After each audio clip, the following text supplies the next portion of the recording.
In this video, I'm going to show you how to blur and unblur home screen wallpaper on your iPhone. That is quite simple and easy to do, so let's begin.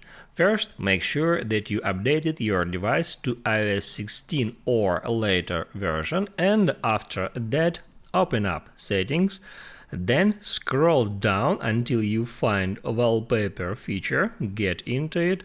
Now you can there switch between your different wallpapers in that simple way, and once you find the one that is blurred, you can hit right here at Customize button.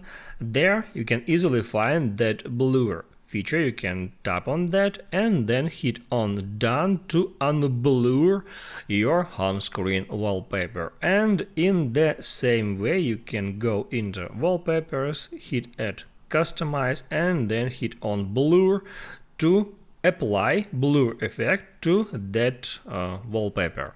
I hope this video helps you out, so don't forget to like and subscribe.